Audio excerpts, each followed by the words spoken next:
Potentially dangerous weather situations, special build receivers are automatically activated to warn of the impending hazard. Tests are normally conducted by the National Weather Service every Wednesday and Saturday between 10 a.m. and 12 noon. When there is a threat of severe weather in the area, the test is postponed until the first good weather day. Reception of this broadcast and the alarm tone will vary from place to place. This variability, normally more noticeable at greater distances from the transmitter, will occur even though you are using a good quality receiver in perfect working order.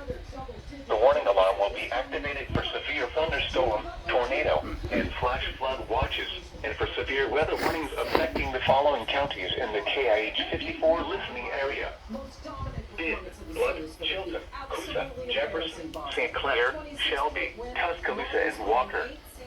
This has been a test of the new weather radio warning alarm. We now return to our normal programming.